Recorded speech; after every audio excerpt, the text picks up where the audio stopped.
السلام علیکم ورحمۃ اللہ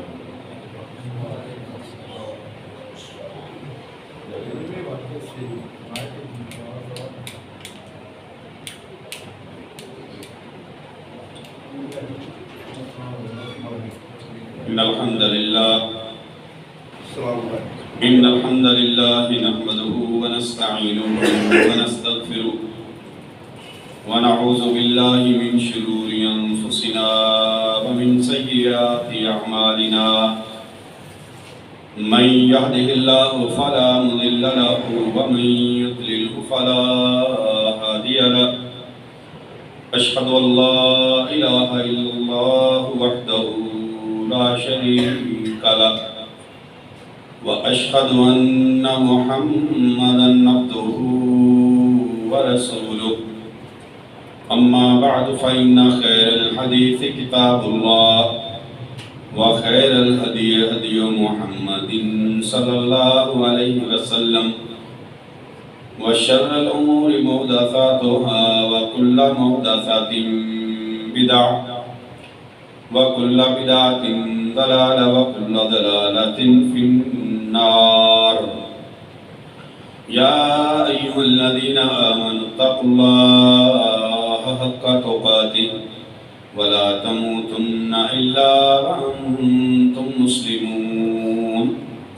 يا أيها الناس اتقوا ربكم الذي خلقكم من نفس واحدة وخلق منها زوجها وبث منهما رجالا كثيرا ونساء واتقوا الله الذي تساءلون به والأرحام إن الله كان عليكم رقيبا يا أيها الذين آمنوا اتقوا الله وقولوا قولا سديدا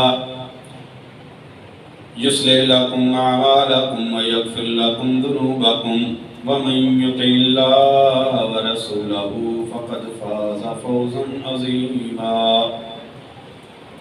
اللهم صل على محمد وعلى آل محمد كما صليت على إبراهيم وعلى آل إبراهيم إنك حميد مجيد اللهم بارك على محمد وعلى آل محمد كما باركت على إبراهيم وعلى آل إبراهيم إنك حميد مجيد رب اشرح لي صدري ويسر لي أمري واحلل عقدة من لساني يفقهوا قولي رب زدني علما رب زدني علما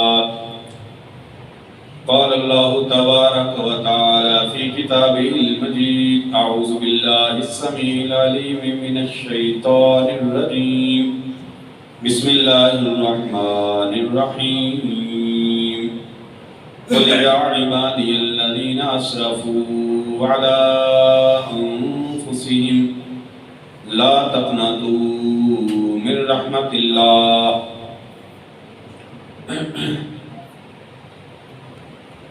انسان گناہ گار ہے، گناہوں کا پتلا ہے، گناہ کا سرزد ہو جانا کوئی بڑی بات نہیں ہے، انسان ہے۔ یہ بھائی ٹیک لگا کے بیٹھے ہیں، صرف خان صاحب کے علاوہ یہ تھوڑے مریض ہیں تو باقی بھائی آگے آگے ہوتے ہیں، دیوار چھوڑ دیں۔ بودرا صاحب آپ تو خاص طور پہ آگے آگے ادھر سامنے پہ، اور آپ نے سونا نہیں، میں نے آپ کو اٹھا دیا کیونکہ آپ سے ملاقات صرف دونوں کو مبارک نہیں۔ انسان کو اللہ تبارک و تعالیٰ نے ساری مخلوقات میں سے اپنا سب سے بہترین شاہکار اور اپنا محبوب ترین یہ مخلوق اللہ نے انسان کو بنایا، اور اس کے اندر اللہ نے بڑی صلاحیتیں رکھی، سمجھنے کی، سوچنے کی، پرکھنے کی، معاملات، سارے معاملات بہت اچھی طریقے سے اللہ رب العالمین نے اس کے اندر بڑی صلاحیتیں دے کے سارے معاملات کو ڈسکس کرنے کی اور اپنے معاملات کو سلجھانے کی بڑی اللہ نے صلاحیتیں رکھی۔ اس کے اندر اللہ نے یہ گناہ کی کمزوری بھی رکھی ہے کہ گناہ بھی کرے گا۔ گناہ گار بندہ اللہ تبارک و تعالیٰ کو پسند ہے۔ کون سا گناہ گار اللہ کو پسند ہے؟ وہ گناہ گار جس کو اپنے گناہ کا احساس ہو جاتا ہے، وہ اللہ کو بڑا پسند ہے۔ میرے بھائیوں، بے شمار واقعات پہلے نبیوں کی قوموں میں، محمد رسول اللہ صلی اللہ علیہ وسلم کی امت میں بے شمار واقعات کہ بڑے بڑے گناہ گاروں کو اللہ تبارک و تعالیٰ نے معاف کیا اور اپنے قریب کیا، کس بنا پر کہ ان کو ان کے گناہ کا احساس ہو جاتا ہے۔ وہ گناہ گار اللہ کو پسند نہیں ہے جو اپنے گناہ پہ ڈٹ جاتے ہیں۔ قیامت کے دن اللہ بہت سارے بڑے بڑے گناہ گاروں کو جہنم میں ڈال کے فرمائیں گے، کانو یسرون علی الحنث العظیم، یہ وہ گناہ گار ہیں جو اپنے گناہوں پہ ڈٹے ہوئے تھے، ان کو احساس نہیں۔ احساس کرنے والے گناہ گار اللہ کو پسند۔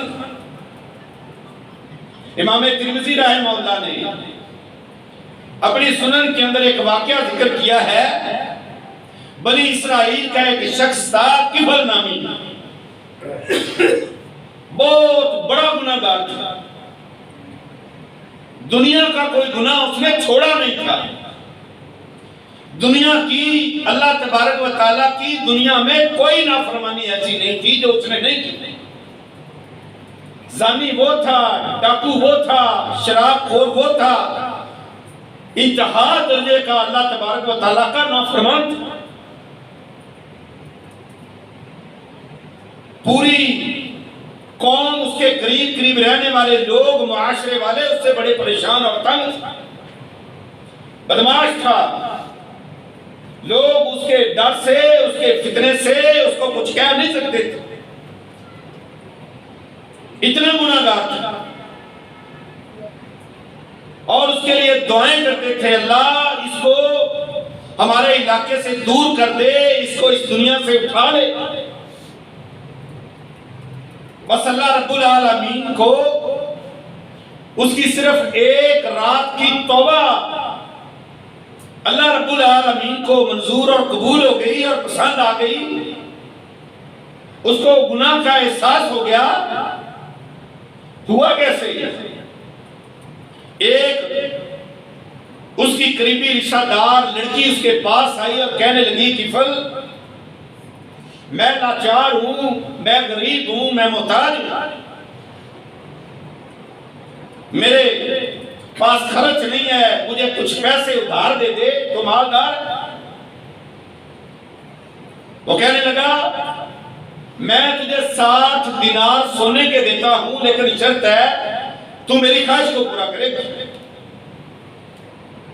کیفل کہتا ہے مجھے میری خواہش پوری کر دو، میرے ساتھ بدکاری کے لیے تیار ہو جاؤ، میں تجھے 60 دینار دے دوں۔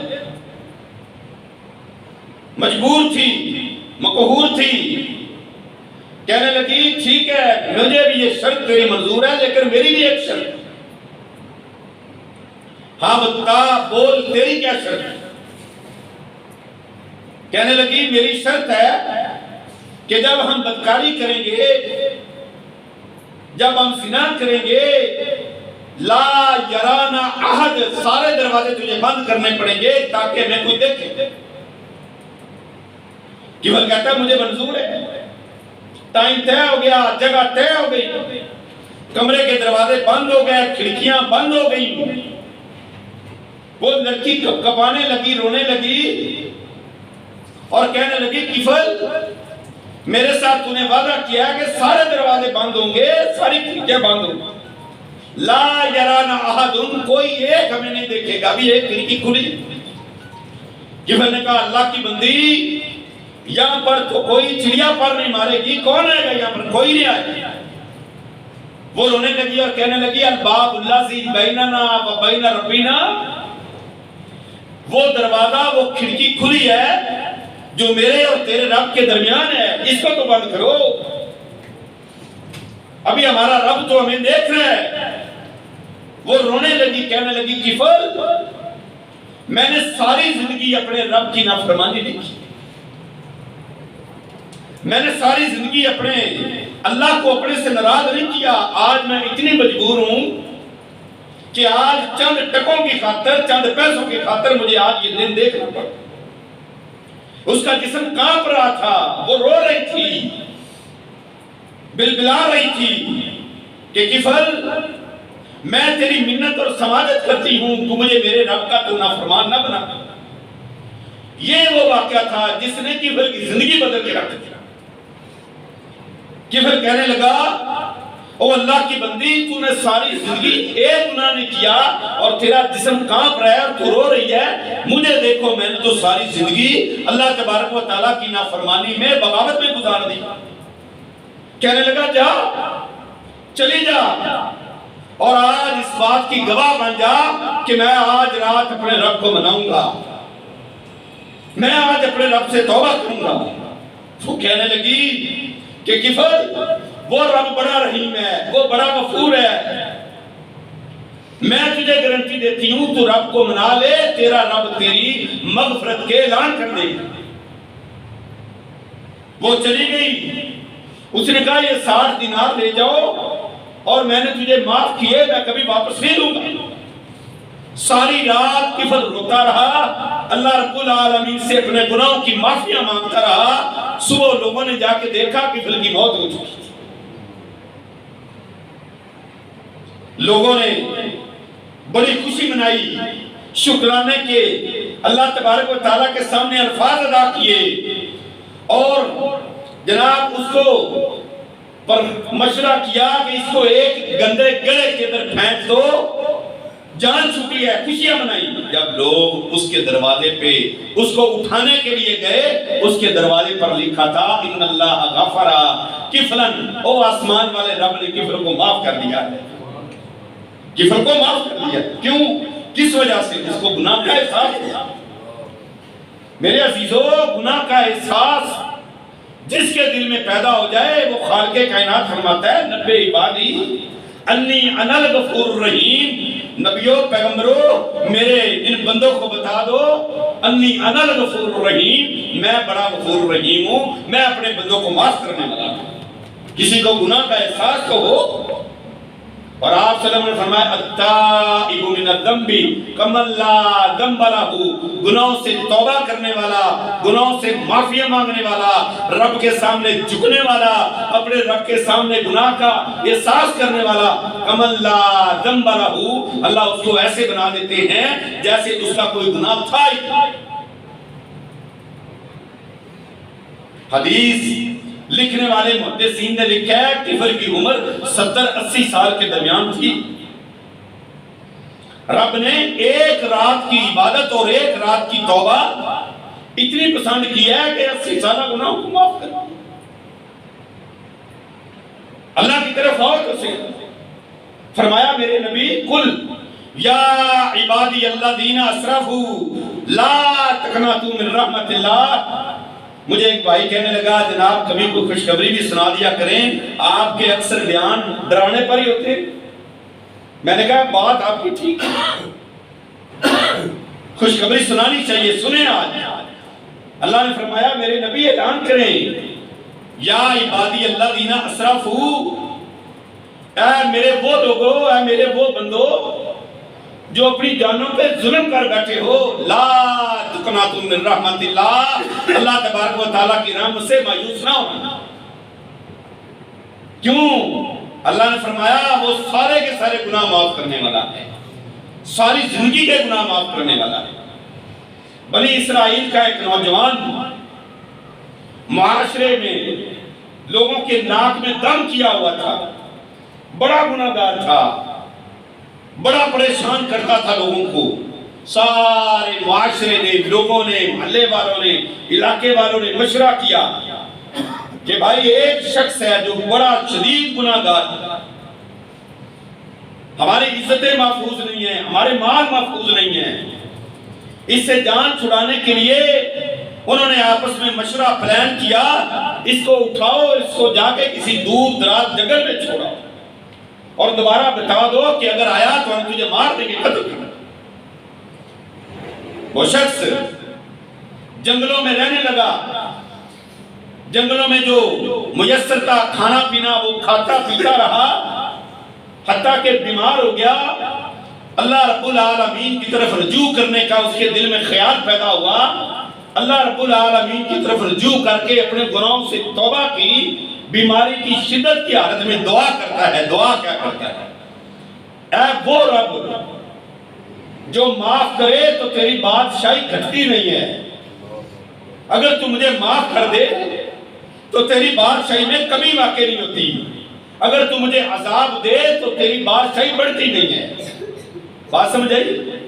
تو مجھے عذاب دے تو تیری بادشاہی میں کون سا زیادہ ہو جانا مجھے عذاب دینے کی وجہ سے، اگر تو مجھے معاف کر دے گا تو تیری بادشاہی میں کمی واقع نہیں ہوگی. مجھے پتہ ہے اللہ اگر مجھے معاف کرنے کی وجہ سے تیری بادشاہی میں کمی ہوتی ہے تو میں تجھ سے معافی نہیں مانگتا، لیکن اللہ مجھے پتہ ہے کہ مجھے معاف کرنے سے تیری بادشاہی میں کمی واقع نہیں ہوگی، مجھے معاف کر دے.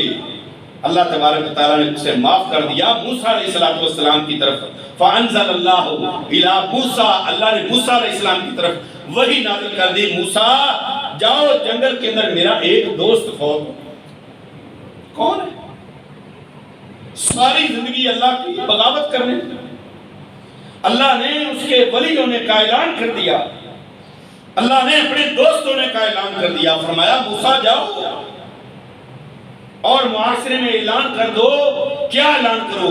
کہ میں رب یہ اعلان کرتا ہوں کہ جو میرے اس دوست کا جنازہ پڑے گا اس کا جنازہ پڑھنے کی وجہ سے میں اسے بھی معاف کرتا ہوں.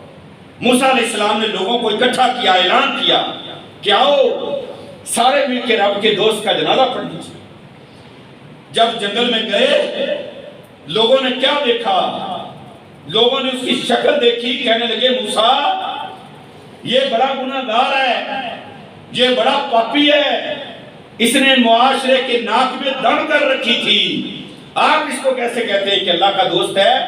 موسیٰ علیہ السلام نے اللہ کو یہ بات بتائی کہ اللہ لوگ تو یہ کہہ رہے ہیں. اللہ نے فرمایا موسیٰ لوگ بھی سچے ہیں، میں رب بھی سچا ہوں. جو انہوں نے دیکھا انہوں نے گواہی دی، اور اب میں رب کہتا ہوں کہ اس نے ایک رات مجھ سے معافی مانگی، اسی رات میں نے اس کو بلا لیا، اپنا دوست بنایا کہ اس کو معاف کر دیا. میرے عزیزو کیا تھا؟ صرف گناہ کا احساس تھا. ہم کہتے ہیں میں بڑا پاپی، بڑا گناہگار، میری تو زندگی تباہ. اللہ تبارک و تعالیٰ وہ رحیم رب ہے، وہ غفور رحیم ہے، وہ معاف کرنے والا ہے، اس کے خزانوں میں کمیاں نہیں ہیں. اللہ اکبر. آپ پڑھیں اسلام، آپ پڑھیں دین، آپ پڑھیں اللہ تبارک و تعالیٰ کے قرآن کی تفسیر، آپ پڑھیں محمد ذیشان علیہ السلام کی زندگی کے واقعات. پیارے نبی صلی اللہ علیہ وآلہ وسلم کے صحابی سعد بن ابی وقاص رضی اللہ تعالیٰ عنہ چیف کمانڈر ہیں. قادسیہ کی جنگ لگی ہے، قادسیہ کی جنگ لگی ہے. سعد بن ابی وقاص رضی اللہ تعالیٰ عنہ کو کسی نے بتایا کہ امیر المومنین سعد، آپ کے ایک مجاہد نے شراب پی لی ہے.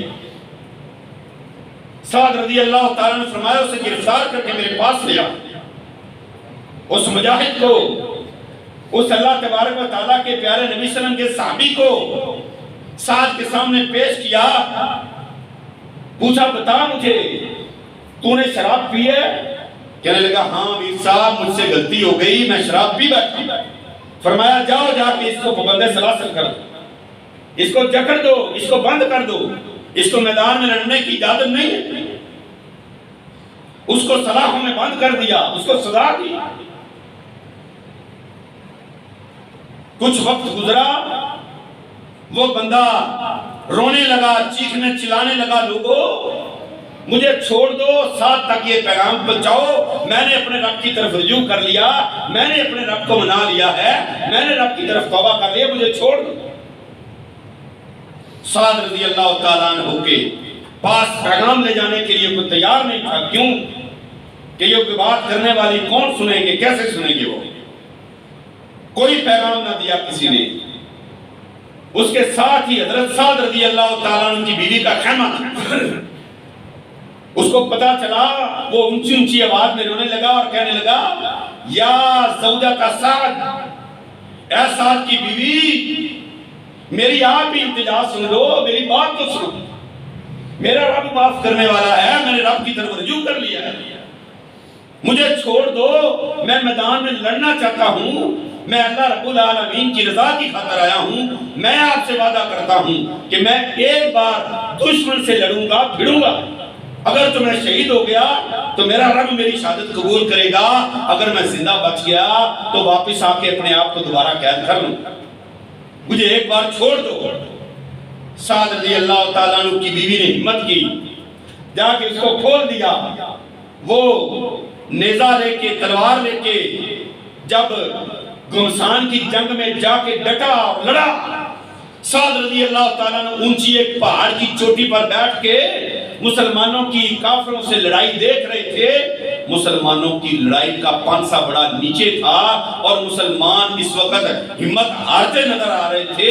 اچانک انہوں نے دیکھا ایک تلوار لے کر، نیزہ لے کر جا کے جنگ کے اندر اس طرح ڈٹا ہے کہ کافروں کی گردنوں پہ گردنیں مارتا چلا جا رہا ہے۔ اور سعد نے کہا، مجھے سمجھ نہیں آتی یہ انسان ہے، یہ جن ہے، یہ کون ہے؟ اللہ تبارک و تعالیٰ نے مسلمانوں کی ہاری ہوئی جنگ کو، ہاری ہوئی جنگ کو، جہاد کے میدان کو اللہ تبارک و تعالیٰ نے فتح کے اندر بدلا۔ جب کافر پسپا ہوا، وہ مجاہد اپنا وعدہ پورا کرتے ہوئے آ کے پابندِ صلاۃ سے سعد پہاڑی سے نیچے اترے اور فرمایا، مجھے دکھاؤ وہ کون ہے، یہ کون تھا جو ہماری صفوں میں آ کے اس طرح لڑا ہے کہ اس نے کافر کو ناکو چنے چبوا دیے، کون ہے؟ لوگوں نے بتایا، سعد یہ وہی قیدی ہے جس کو آپ نے شراب کے جرم میں قید کیا تھا۔ سعد فرمانے لگے، مجھے اس کے پاس لے چلو۔ سعد بیمار تھے، چلنے سے قاصر تھے، لوگ پکڑنے لگے، فرمانے لگے پیچھے ہٹ جاؤ۔ اللہ کا وہ دوست، اللہ کا وہ ولی کہ جس نے رب کی رحمت کو آسمانوں سے کھینچ لیا، اس کی توبہ میں اللہ کو اس کی توبہ اتنی پسند آئی ہے کہ مسلمان شکست کھاتے ہوئے فتح یاب ہو گیا۔ اس کے پاس گئے اور جا کے اس کا ماتھا چوما، فرمایا، تیرے رب کو تیری توبہ اتنی پسند آئی ہے کہ مسلمانوں کو اللہ تبارک و تعالیٰ نے تیری فتح کی وجہ سے اللہ نے مسلمانوں کی مدد کی ہے اور اللہ نے ان کافروں کو یہاں سے بھاگنے پر مجبور کر دیا۔ نبے عبادی انی انا الغفور الرحیم، فرمایا اللہ نے میرے بندوں کو بتا دے میں بڑا معاف کرنے والا ہوں۔ میرے عزیزو، آج اگر کسی گناہگار کو دیکھو تو اپنے فتووں کو دبا کے رکھا کرے، اپنی زبانوں کو کنٹرول میں رکھا کرے۔ یہ فتوہ بازیاں، یہ لوگوں کو جہنم کے ٹکٹ تقسیم کرنا نہ کرے، ایسا وہ رب بڑا رحیم ہے، اللہ کا بڑا رحیم ہے۔ پیارے نبی صلی اللہ علیہ وسلم مسجد نبوی کے اندر بیٹھے، نبی علیہ السلام کے صحابہ کی جماعت بیٹھی ہے، آپ صلی اللہ علیہ وسلم کو رونے کی سسکیوں کی آواز آئی، فرمایا روتا کون ہے؟ صحابہ نے فرمایا اللہ کے نبی صلی اللہ علیہ وسلم یہ پردے کے اندر ایک خاتون کھڑی ہے، اس کے رونے کی آواز آ رہی ہے۔ نبی علیہ السلام نے فرمایا اسے پوچھو کیا مسئلہ؟ عورت کہنے لگی میں اللہ کے نبی صلی اللہ علیہ وسلم سے ملاقات کرنا چاہتی ہوں۔ آپ صلی اللہ علیہ وسلم نے فرمایا آ جاؤ، بتاؤ اے عورت تجھے کیا مسئلہ ہے؟ کہنے لگی میں غامدیہ خاندان کی عورت ہوں۔ ہاں بول، کیا وجہ ہے، کیوں رو رہی؟ کہنے لگی اللہ کے نبی صلی اللہ علیہ وسلم مجھ سے گناہ ہو گیا ہے، مجھ سے زنا جیسا ایک جرم سرزد ہو گیا ہے، مجھے سزا دیجئے، اقیم علیہ حدن اصبت حدن، میں حد کو پہنچ گئی ہوں، میرے اوپر حد قائم کیجئے، گڑھا کھودیے، مجھے کھڑا کر کے مجھے قتل کیا۔ اسے لانے والی پولیس نہیں تھی، اس کو دیکھنے والے 4 گواہ نہیں تھے، اس کو رسول اللہ صلی اللہ علیہ وسلم کی عدالت میں لانے والا کوئی نہیں تھا، وہ خود اپنے آپ کو لے کے آئی تھی۔ کیوں؟ اسے پتا تھا کہ میں رب کی عدالت میں چلی گئی تو میرا رب مجھے کہیں جہنم کا ایندھن اور بالن نہ بنانا۔ میں آج اپنا گناہ صاف کروا کے رب کے پاس جانا چاہتا ہوں۔ کیا تھا؟ گناہ کا احساس تھا۔ نبی علیہ السلام کے پاس آ کے کہنے لگی انا حبلا، اللہ کے نبی صلی اللہ علیہ وسلم میں حاملہ ہو گئی ہوں، میرے پیٹ میں بچہ ہے اور یہ حرام کا بچہ ہے، اللہ کے نبی صلی اللہ علیہ وسلم یہ زنا کا بچہ ہے۔ پیارے نبی صلی اللہ علیہ وسلم نے فرمایا جا اس بچے کو جنم دے کے میرے پاس آنا۔ چلی گئی، روتی تھی راتوں کو، کھانا نہیں کھاتی تھی، بڑی مشکل سے اس کو راضی کر کے اتنا کھانا کھلاتے تھے کہ زندہ رہے۔ بھیجنے والے محمد رسول اللہ صلی اللہ علیہ وسلم تھے۔ سوچ سکتی تھی کہ میں نے تو اپنے آپ کو پیش کر دیا تھا، مجھے قاضی نے سزا نہیں دی، مجھے عدالت نے سزا نہیں دی، میں بری ہوں، لیکن نہیں، بچے کو جنم دیا، جنم دے کے بچے کو رسول اللہ صلی اللہ علیہ وسلم کے پاس آ کر کہنے لگی اللہ کے نبی صلی اللہ علیہ وسلم اپنا وعدہ پورا کیجئے، میں نے بچے کو جنم دے دیا ہے، اب اس کو پکڑنے اور مجھے سزا دے۔ پیارے نبی صلی اللہ علیہ وسلم نے فرمایا جا جا کے اس کو دودھ پلا، جب یہ کھانے پینے کے قابل ہو جائے تو میرے پاس آ۔ تاریخ میں لکھا ہے وہ گئی اور جاتے ہی اس نے اس کو دودھ پلایا۔ جب بچہ 6 مہینے کا ہوا، 6 مہینے کا ہوا تو اس نے اس کو کھانے پینے کی عادت ڈالنا چھوڑ دی۔ طلب تھی اس کے اندر، گناہ کا احساس تھا، اپنے رب کا ڈر تھا، رب کا خوف تھا۔ بچہ جب کھانے کے قابل ہوا، نبی علیہ السلام کے پاس آئی، روٹی کا ٹکڑا ہاتھ میں، نبی علیہ السلام کی عدالت میں کھڑی ہے۔ فرمایا اللہ کے نبی صلی اللہ علیہ وسلم دیکھیں آپ کا وعدہ تھا، یہ بچہ میرا کھانے کے قابل ہو گیا۔ اللہ اکبر۔ پیارے نبی صلی اللہ علیہ وسلم نے دیکھا بچے نے لقمہ منہ میں ڈالا، فرمایا صحابہ اس عورت کو لے جاؤ، اس کا بچہ اس کے خاندان والے کے حوالے کر دو۔ کیوں کہ میں محمد کے رب کے قانون کو بدل سکتا نہیں، بدل سکتا، اس کی سزا رجم ہے، میرے رب نے مقرر کی ہے اور اس کو سزا دینی پڑے گی۔ میں محمد میرے ہاتھ میں نہیں ہے، یہ رب کے ہاتھ میں۔ لوگ لے گئے، گڑھا کھودا، گڑھے میں اس کو کھڑا کیا، کھڑے کر کے اس کو پتھر برسانا شروع کر دیے۔ خالد بن ولید رضی اللہ تعالیٰ عنہ نے ایک بھاری بھرکم چٹان اٹھا کے اس کے سر میں ماری، خون کا فوارہ نکلا، خالد کے چہرے پر آیا۔ فَصَبَّ خَالِدٌ، خالد رضی اللہ تعالیٰ عنہ نے اپنی زبان سے اس کو برا بھلا کہنا شروع کر دیا، کہنے لگے کہ فاحشہ عورت، تو گندی عورت تھی، مجھے بھی گندہ کر گئی۔ آپ صلی اللہ علیہ وسلم نے سنے الفاظ، فرمایا خالد خبردار، مارنا یا خالد، خالد رک جا، خاموش ہو جا، تیرے رب کو اس کی توبہ اتنی پسند آئی ہے، انہا تابت توبتاً، اس کو اللہ، اس کی توبہ اللہ کو اتنی پسند آئی ہے کہ اگر مدینہ کے سارے گناہگاروں پر اس کی توبہ تقسیم کر دی جائے تو اللہ سارے گناہگاروں کو معاف کر دے۔ گناہ کا احساس تو رب کی طرف رجوع تو کرو، رب کو مناؤ تو صحیح۔ قُلْ يَا عِبَادِيَ الَّذِينَ أَسْرَفُوا عَلَىٰ أَنفُسِهِمْ لَا تَقْنَطُوا مِن رَحْمَتِ اللَّهِ، اللہ فرماتے ہیں آپ اعلان کریں میرے نبی صلی اللہ علیہ وسلم، میرے بندوں مایوس نہیں ہونا، گناہ کے پترے ہو، گناہ گار ہو۔ اللہ اکبر۔ نبی علیہ السلام کی میں حدیث پڑھ رہا تھا، پیارے نبی صلی اللہ علیہ وسلم نے فرمایا کل بنی آدم خطاؤون وخیر الخطائین التوابون الی اللہ، کہ آدم کے ساری اولاد خطاکار ہے، گناہ گار ہے، گناہ کر سکتی ہے، اور بہترین گناہ گار، حدیث کے الفاظ ہیں خیر الخطائین، بہترین خطاکار، بہترین گناہ گار وہ ہے جو اللہ کی طرف رجوع کرنے والے۔ میرے عزیزو، لقمان علیہ السلام اپنے بیٹے کو کیا کہتے ہیں؟ لا تؤخر، لا تؤخر عن التوبہ، کبھی توبہ میں تاخیر نہ کرنا، گناہ کر کے بھول نہ جانا، فوراً توبہ کرنا۔ کیوں؟ فَإِنَّ الْمَوْتَ تَأْتِي بَغْتَةً، کیونکہ موت اچانک آ جائے گا۔ میرے عزیزو، گناہ ہو جائے تو رب کی طرف رجوع کیا کرو، اللہ ہم سب پہ راضی ہو، اللہ ہمارے گناہوں کو معاف کرے۔ آخر دعوانا